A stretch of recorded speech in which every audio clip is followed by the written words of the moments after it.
Kamusta pong muli mga katambay? Nagbabalik pong muli ang inyong katambay, si Katambay Manong po, dito po sa ating Tambayang Makabayan. Inukomentuhan po na inyong lingkod. Ito po, komentuhan po natin mga katambay. Ito po, nung mga nakaraang araw po pa ito na nagpahayag po at paulit-ulit po nagpapahayag ang ating Vice President Sara Duterte na kung ano po ang talagang pinasok po, kung ano ang pinasok ng mga politiko para maglingkod sa ating bayan, di po ba? Kasi sa nakikita po ng ating Vice President ay puro pamumulitika po. Pamumulitika, political harassment. At hindi po ito ang dapat na gawin po para sa taong bayan, lalo po sa ating mga Pilipino. Yung ginagawa po ng karamihang mga politiko sa ating bayan. Wala na po sila halos natatrabaho para po sa pag-unlad at pagtugon sa kahirapan ng ating bansa. Itong mga politiko na sinasabi ni Vice President Sara Duterte. Pakinggan po natin yung kanyang mga pahayag at sa tingin po ni Kamanong, malabo pang mangyari ang mga gusto ni Vice President Sara Duterte. Komentuhan po natin pagkatapos po ng pahayag po ng ating Vice President. Init na politika, exciting yan sa mga politicians eh. Pero masama yan sa bayan. Diba? So ang advice ko sa number one, sa ating mga government officials, sa ating mga politicians, at sa mga ordinaryong mamamayan, tutukan natin ang trabaho natin. Paulit-ulit ko yan sinasabi noon. Kahit nasa DepEd pa ako, pasimple lang ako na nagsasabi na gilan muna natin yung politika. Wala namang eleksyon eh. Bakit hindi natin tutukan yung trabaho natin para nakikita ng taong bayan na we are faithful to our oath of office. Tapos maglaban-laban tayo ulit. Yan naman ang gusto ng mga politiko, di ba? That makes their blood boil na maglaban-laban ulit sa politika. Nagiging exciting yung buhay nila kapag meron ng eleksyon. Napakainit na politika, exciting yan sa mga politicians eh. Pero masama yan sa bayan. Diba? So ang advice ko sa number one, sa ating mga government officials, sa ating mga politicians, at sa mga ordinaryong mamamayan, tutukan natin ang trabaho natin. Paulit-ulit ko yan sinasabi noon. Kahit nasa DepEd pa ako, pasimple lang ako na nagsasabi na gilan muna natin yung politika. Wala namang eleksyon eh. Bakit hindi natin tutukan yung trabaho natin para nakikita ng taong bayan na we are faithful to our oath of office. Tapos maglaban-laban tayo ulit. Yan naman ang gusto ng mga politiko, di ba? That makes their blood boil. Kaya nga po yan mga tambay. Napakaganda po ng pahayag po ng ating Vice President para po sa mga politiko, mga tambay. Sa mga politiko na hindi nagtatrabaho halos doon sa sinumpaan nilang tungkulin. Di po ba mga tambay? Hindi niyo po napansin?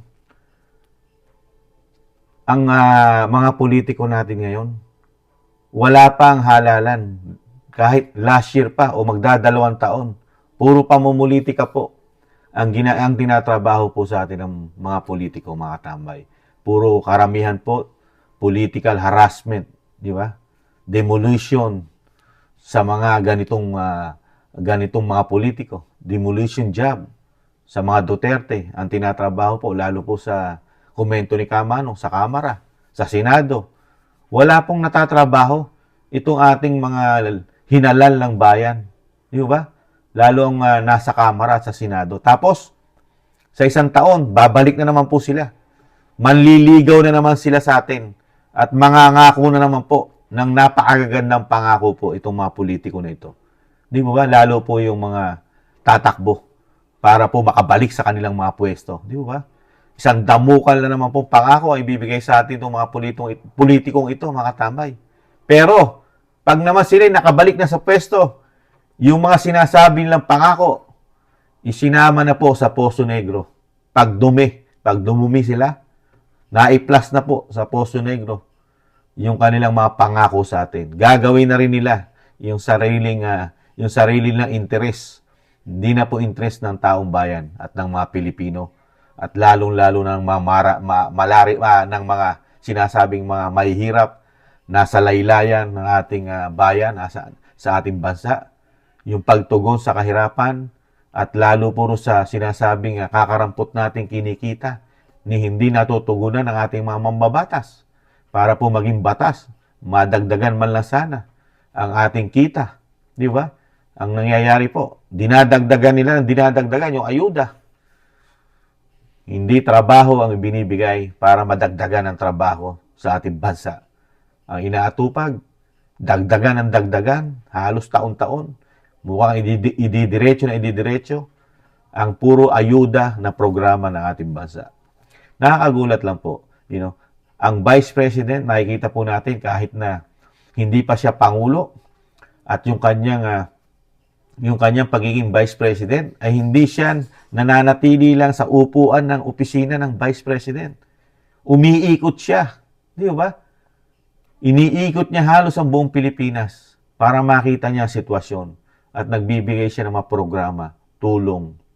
Di ba? Nagtatrabaho siya. Nakikita po natin kung saan po siyang lugar o liblib, probinsya na kadalasan nagpupunta. At ginagalugod niya, yung pinupuntahan niya halos yung mga sinasabing area sa ating bansa na hindi napupuntahan basta-basta ng mga politiko. Kahit ito'y bundok pa. Di ba? Nakakaano lang po. Dahil ito po, hindi naman po mangyayari ito eh. Mangyayari lang po ito mga sinasabi ng Vice President, komento ni Kamanong. Mangyayari lang po ito kung siya ang presidente. Dahil siya ang magpapasunod. Pero ngayon, iba po kasi sa komento ni Kamanong, iba po kasi ngayon ang layunin at yung tinatahak po ng ating gobyerno. Lalo po sa komento ni Kamanong, dito po sa ating Pangulong Marcos, iba po yung kanyang goal, yung kanyang gustong kanyang gawin, di ba?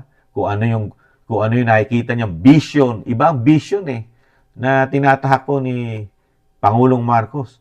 Dahil unang-una po, ang laki na po ng naibawas ng mga Pilipino na nagtitiwala po sa ating Pangulong Marcos. Napakalaki na po. Dahil yung sinasabi natin nung unang-unang pag-upo niya, ang taas po ng tiwala. Ang tiwala ng mga tao, ng mga Pilipino, lalo ng mga botante sa Pangulong Marcos. Kumakabila pa ng 70% yung kanyang yung tiwala, ang 60+%. Pero ngayon, magdadalawang taon pa lang po ang Pangulong Marcos, nasa 20+ na lang po ang kanyang approval sa mga Pilipino, mga tambay. Ang laki po ng binagsak, mahigit kalahati. Samantalang ang Vice President ay siya pa rin ang pinakamataas. Kahit sabihin nyo na malaki o nabawasan ng malaki ang Vice President. Pero siya pa rin ang nananatili na pinagkakatiwalaan sa buong matataas na katungkulan sa ating bansa. Magmula sa Presidente, Vice, di ba? Ang mga senador, ang Senate President, ang Speaker ng Kamara, at ang Chief Justice ng Supreme Court. Di ba? Silang 5, nangunguna pa rin ang pinakamalaking nagtitiwala ang mga Pilipino. Kaya, napakaganda po ng layunin ng ating Vice President para doon po sa programa sana na makakatulong sa mga Pilipino dahil ang halalan ay matagal pa. Magtrabaho muna tayo. Yun ang gustong mangyari sana ng Vice President. Kaya lang, sino nga susunod sa iyo? Walang susunod sa iyo, Madam President. Dahil unang-una, ang mga politiko natin ngayon, sa pangunguna po ng Kamara, komento ni Kamanong at Senado, kayo po ang nakikitang tinik sa kanilang mga pangarap at ambisyon na manatili na sa pwesto at kapangyarihan sa ating bansa. Yun po ang nakikita po ni Kamanong ngayon. Komento ni Kamanong, hindi po trabaho para sa mga Pilipino ang nakikita ni Kamanong na ambisyon ng mga politiko sa ating bansa. Iba po ang ambisyon nila, Vice President. Komento ni Kamanong, ambisyon nila pangsariling kapakanan ng kanilang sinasabing unang-una pakinabang di umano at kapangyarihan. Di ba? Dahil nung mga nakaraang pahayag din po ninyo, mahal na Vice President, di ba? Kayo rin ang nagsabi na yung naibalik na pwesto sa kanila, ayaw na nilang mawala ito. Di po ba? Madam Vice President, sa inyo din po nanggaling yun. Yung kapangyarihan, tapos yung kahiligan sa cocaine at sa kayamanan, di ba? Na ayaw na nilang mawala sa kanila sa mga nakapwesto sa atin ngayon, di ba? Saka yung natuklasan din po ninyo, mahal namin Vice President, yung napakalaki at lumalalang korupsyon sa ating gobyerno, di ba?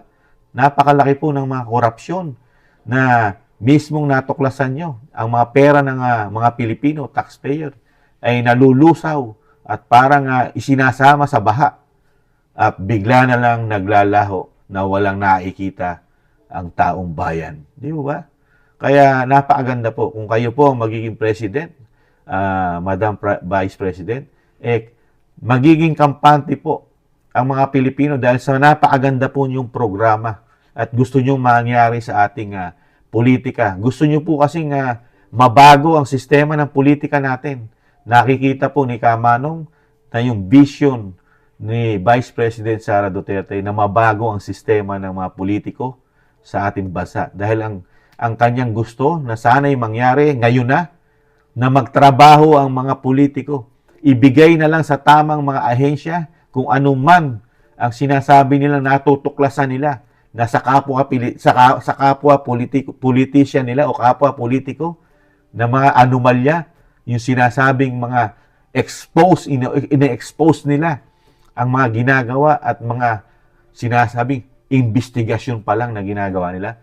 Bitawan na nila at magtrabaho na sila para sa bayan, magtulong-tulong at ibigay na lang sa mga ahensya na sila na ang tutugon. Buhay pa naman ang ating ahensya, lalo ang NBI, di ba, para mag-imbestiga sa mga iniimbestigahan ng Kamara at Senado. Di ba? Ang mga kapulisan naman ay marunong din mag-imbestiga. Di ba? Sana. Kaya lang, sa panahon po ninyo mangyayari yan, Madam Vice President. Sa panahon po ninyo. Pero sa panahon po ng ating Pangulong Marcos, magkaiba po kayo ng gustong mangyari sa ating bansa. Iba po. Iba po yung kanila. Dahil nakita po natin, kayo mismo tumiwalag sa bagong sinasabing unity team ng bagong Pilipinas. Dahil nga hindi nyo nakita sa Pangulong Marcos yung vision, yung gusto nyo mangyari. Lalong-lalo na yung usapan nyo. Dahil nagkaroon po kayo ng deal. Usapan, kaya po kayo napapayag. Di po ba? Na kayo'y makipag-unity team, mag-unite ang inyong puwersa para po manalo ang Pangulong Marcos dahil yun din ang sinabi nyo sa mga nakaraan yung balita, di po ba, Madam President? Na sinabi nyo na talagang niligawan kayo, nakiusap sa inyo ang magkapatid na Marcos, ang mag-ate, na kailangan kasama kanila para manalo sila sa Visayas at Mindanao, di ba? At nagkaroon kayo ng mga usapan na itutuloy doon sa usapan nyo para samahan nyo sila, itutuloy ng magiging presidente na mananalo na si President Marcos Jr., yung mga nasimulan ng inyong ama, lalo na yung mga natigil dahil nga hindi na presidente ang dating Pangulong Duterte. Kaya nga, di po ba, sabi nyo, nawala na yung mga pangako, lalo yung mga project sa Bisaya, Mindanao at sa Luzon. Hindi na halos na continue yung sinasabi po na pangako, lalo po nung kampanyahan na laging sinasabi ni Pangulong Marcos na hihigitan niya pa, gagawin niya pang build, better, more. Di po ba? Kaya lang, kayo mismo sa dalawang mata nyo na hindi nangyari yon, kaya po kayo kumalas. Di ba? Sa administrasyon ng bagong Pilipinas at sa pagiging unity team. Kaya po, sa tingin ni Kamanong, kami rin mismo wala rin pong aasahan dahil mismo kayo, nakita nyo sa Pangulong Marcos na hindi matutupad yung mga sinabi niya sa inyo. Kami pa, na mga ordinaryong Pilipino, naaasa pa sa Pangulong Marcos na mangyari sa panahon po ngayon na masyado na po kayong pinupolitikal at nagkakaroon pa po ng demolition job o political harassment sa inyong pamilya. Kaya po yung mga pahayag po natin ngayon sa komento ni Kamanong, aabangan po namin yan, Vice President, pag kayo na po ang naging presidente ng Pilipinas. Aasahan po namin na sana po mangyari po yung vision, yung gusto nyo mangyari sa ating politikal, na pag-upo ng mga politiko ay trabaho ang gagawin para sa mga Pilipino, para maayos na ang ating bansa. Hindi katulad ng ngayon na administrasyon, pag-upo nila, pamumulitika na ang ginagawa sa ating bansa. Dahil kayo po ang nasampulan nun. Di po ba? Ibalik tanaw natin. Kauna-unahan po kayo, pinulitika. Di po ba? At lumaki na po at gumawak na dahil mismong kayo, Vice President, nakita po ng mga Pilipino at ni Kamanong na sa inyo nag-umpisa ang bagong Pilipinas na kayo'y politikahin sa pangunguna po ng Kamara. Di po ba? At ng gobyerno dahil binakbakan kayo ng binakbakan. Ano po ang una na natatandaan ni Kamanong? Di po ba? Nung papasukin ng Ukraine na mga refugees, yung mga, no. Hindi Ukraine. Mga Afghan refugees. Itinatama ko lang mga katamba. Yung mga Afghanistan refugees, di ba? Nung panahon po na kayo yung Secretary ng DepEd, di ba? Kinuwestiyon nyo. Hindi nyo pinigilan. Di ba? Dahil gustong-gustong papasukin ng ating pamahalaan, di ba? Di ba? Nagkaroon na po tayo ng problema ron. Nagkaroon na po ng usapin na parang hindi na po kayo sumusunod sa mga gusto ng ating administrasyon. Tapos, napolitika na po kayo noon. Dire-diretso na po, di ba? Nung dumating na po yung budget natin, lalo sa opisina nyo, ng Office of the Vice President at ng DepEd, dahil kayo po yung nangangalaga sa ating mga kabataan at kailangan nyo po magkaroon ng confidential fund, di ba? Dahil kailangan po na tutukan natin na hindi mapunta at hindi makuha ng mga kaliwang grupo ang ating mga anak. Kaya kailangan natin ng intelligence fund, di ba? Sa ating mga ahensya. Di po ba pinulitika po tayo noon? Dahil binigyan po tayo ng Pangulo ng Bansa ng very, very late na. I think mga December na, galing sa opisina ng Pangulo. Ang sinasabing more than 100 million o 125 million, binigay po sa inyong opisina. Doon, di po ba, binakbakan tayo ng binakbakan doon? Na sinasabing na-corrupt daw po, di po ba? Pamumulitika po ang ginawa sa atin doon sa confidential fund at nagtuloy-tuloy na. Dahil nga, hindi matanggap ng dating Pangulong Duterte na bakbakan po kayo na yung wala naman nakikitang korupsyon, pati ang Commission of Audit, ang COA. Di po ba? Mga congressman po ng speaker ang tumira po sa inyo. Kasama ang Makabayan Black at ang mga media, pinagtulong-tulungan na po kayo. Doon na po nag-umpisa lahat. Ang nangyayari hanggang ngayon po, halos lahat po ng nakasuporta po sa inyo ng mga kilalang tao ay nakakaproblema na po. Di po ba? Napupolitika, may mga political harassment. Di po ba? Lalo-lalo po, nakulong pa ngayon ng ilang gabi, ilang araw, ang abogado po at dating Secretary Harry Roque. Abogado po ng inyong ama.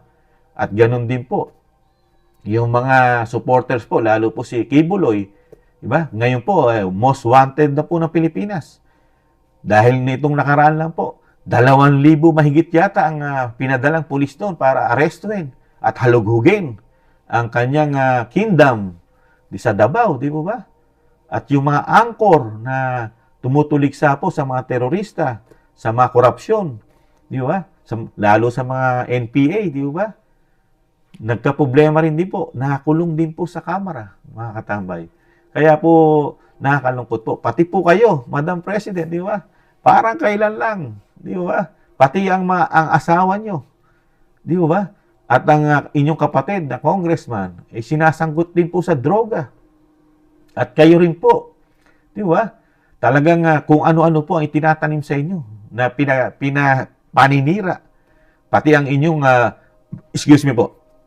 bakasyon sa ibang bansa na kasama inyong pamilya, di ba? Ine-expose po ng wala sa lugar, di ba? At ginagawa ng hindi magandang issue, di ba? Pati po yung pag-alis nyo, na nahando naman ang pagtugon nyo kahit wala kayo sa bansa. Yung pagtugon nyo kay Karina, na wala pa ang tulong ng nasyonal, pero yung Office of the Vice President, ang tulong ay na-distribute na ng maaga. Di ba? Kaya po, Madam Vice President, komento ni Kamanong, napakaganda po na inyong plano. Kaya lang po, Vice President pa lang po tayo. At hindi po tayo pakikinggan ng mga politiko na mayroon pong kasakiman at mayroong pagiging greedy, di ba? Yung kasakiman. At sinasabing napakakapit tuko sa mga kanilang posisyon. At talagang ayaw na nilang mawala, di ba? Kaya nga po sabi ni dating Pangulong Duterte na wag sanang matuloy ang PI at ang Chacha. Kasi kung matutuloy ang PI at ang itong Chacha, yung PI, yung People Initiative, at yung Chacha, yung Chacha Change, na babaguhin yung ating saligang batas, yung 1987 o mga ganong year, di ba? Babaguhin nila yan. At di ba ang nakikita ni dating Pangulong Duterte diyan, baka hindi na sila makaalis o manatili na sa pwesto dahil hindi natin alam bakit nila babaguhin. Kung wala silang tinatago, bakit daw sila bibili ng mga pirma ng taong bayan? Bakit nila binabayaran, di ba? Bakit ka maglalabas ng pera kung wala kang, wala kang intensyon na masama, di ba? Komento ni Kamanong. Kaya dito po sa gagawin o gustong mangyari ni Vice President sa ating bansa, napakaganda. Kaya lang, malabong mangyari pa sa sabaw ng pusit dahil Vice President pa lang siya. Wala nga siyang kaalyado ngayon sa mga politiko. Sino susunod sa kanya ngayon? Wala nga siyang kaalyado. Halos lahat ngayon. Halos lahat ng nasa Kamara at Senado, puro tumutuliksa sa kanya. Di ba? Iilan-ilan lang ang mayroong bayag, lalo sa Kamara. Di ba? Kaya intayin natin. Sana po palarin kayo sa lalong madali, sa lalong mabilis na kayo maging presidente na ng Pilipinas nang mabago na ang mga utak talangka ng mga mambabatas natin at mga politiko. Komento ni Kamanong na yung kanilang vision ay mapunta sa paggawa, pagtulong, paunlarin ang ating bansa. Dahil napag-iiwanan na tayo ng mga bansa kalapit natin. Napag-iiwanan na tayo. Di ba? Tulad ng Malaysia. Wag na natin, dahil ang Singapore, talagang mayaman na yan. Di ba? Taiwan, Taiwan, napakalit pero asensado. Di ba? Yung mga Indonesia, di ba? Brunei, nakita niya, Brunei, talaga naman dahil sa langis, di ba? At marami pa na maunlad sa atin kaysa sa atin na puro korupsyon ang nakikita po ng mga Pilipino sa ating bansa. At sobrang pamumulitika ang nangyayari sa atin, hindi na trabaho. Dahil sa ibang bansa, hindi po ganyan ang sistema nila. Lalo sa Amerika, nagkakaroon lang po sila ng sinasabing pamumulitika pag malapit na po ang halalan. Malapit na. Pero pagka walang halalan, nagtatrabaho po silang lahat. Ang kanilang Senate, ang Congress, at ang Pangulo, di ba? Nagtatrabaho po, nagtutulong-tulungan para po ang bansa hindi malugmok. Pero sa atin, nalulugmok ang bansa dahil na inuuna ang pamumulitika. Kaya napakahirap po, sana po mabago. Kaya ang hiling ni Kamanong, sana sa pagdating at maupo ang ating Vice President, unang-una niyang gawin ang ganitong trabaho ng mga politiko. Ganyan dapat magtrabaho ang mga politiko sa atin.